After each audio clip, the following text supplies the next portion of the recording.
এইটা আমরা এটা কবে পেয়েছি ঠিক আমি জানি না, তবে এটা আমার নলেজে আসছে খুব রিসেন্টলি। আসলে ড্রামাটিক্যালি বলে কিছু নাই।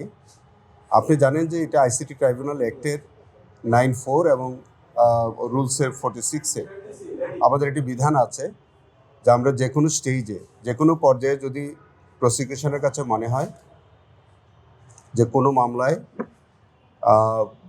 কোনো একটি ভাইটাল এভিডেন্স আমাদের লেফট আউট হয়ে গেছে, সেই এভিডেন্সটা আমরা এডিশনাল এভিডেন্স হিসেবে এটা আমরা টেন্ডার করার একটা সুযোগ আইনগতভাবে আছে।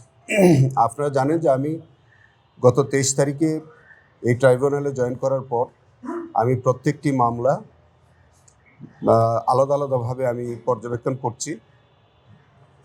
যেসব মামলাগুলোর ইনভেস্টিগেশন সঠিকভাবে হয়েছে বলে আমার কাছে মনে হচ্ছে সেগুলো আমি স্ব প্রসিকিউটরদেরকে আমি সেইভাবে চালানোর নির্দেশ দিচ্ছি। যেগুলো ইনভেস্টিগেশন আমার কাছে মনে হচ্ছে যে এই ইনভেস্টিগেশনগুলো আবারও হওয়া উচিত, সেগুলো আমি সংশ্লিষ্ট তদন্তকারী কর্মকর্তাদেরকে আমি সেইভাবে নির্দেশনা দিচ্ছি। এই মামলাটি আমার আগেই রায়ের জন্য ধার্য ছিল, কিন্তু আমার কাছে মনে হয়েছে যে এই সমস্ত মামলাটি আমার পর্যবেক্ষণ করা প্রয়োজন। সেই হিসেবেই মামলাটি আমি সম্পূর্ণ দেখলাম। আমার নলেজে যেটা আসলো যে একটা ভিডিও রেকর্ডিং আছে যে আসামি চঞ্চল চন্দ্র সরকার, তার একটা এক্সট্রা জুডিশিয়াল কনফেশন আছে এবং তিনি সরাসরি স্বীকার করছেন যে কিভাবে তিনি গুলি করেছেন, কিভাবে কি করেছেন, কার নির্দেশে করেছেন, সমস্ত কিছু তিনি বলছেন। সেই ভিডিও রেকর্ডটা ইনঅ্যাডভার্টেন্টলি আমরা এটা এভিডেন্সে আনতে পারিনি। শিয়া বাটার ও ভিটামিনে সমৃদ্ধ লিলি বিউটি সোপ, তারুণ্যময় উজ্জ্বল ত্বকের জন্য।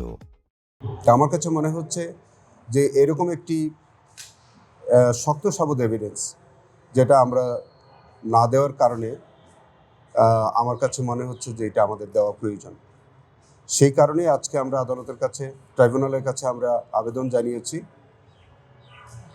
যে আমরা এই এভিডেন্সটা আনতে চাই, আমরা টেন্ডার করতে চাই। মাননীয় ট্রাইব্যুনাল হয়তো আমাদের আবেদন বিবেচনা করে হয়তো এটা অ্যাডজন করতে পারেন বা কী করবেন এটা ট্রাইব্যুনাল এখনও সিদ্ধান্ত দেননি।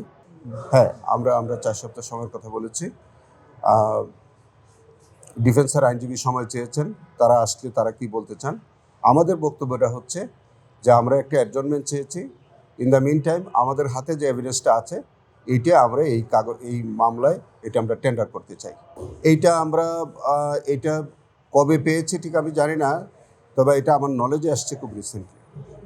তো সেই বিষয়গুলো আমি যখন আমরা টেন্ডার করব এভিডেন্সে, তখন আপনাদের কাছে ডিটেলসটা আমরা জানাবো। সাক্ষ্য গ্রহণ প্রয়োজন হবে না।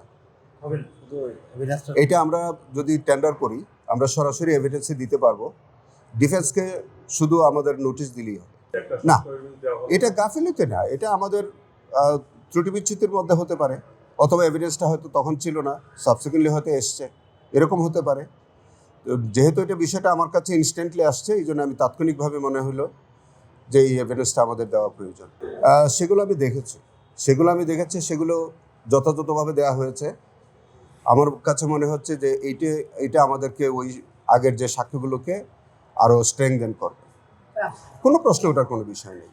ন্যায় বিচারের স্বার্থে, এটা তো ন্যায় বিচারের স্বার্থে হচ্ছে, সবই ন্যায় বিচারের স্বার্থে হবে।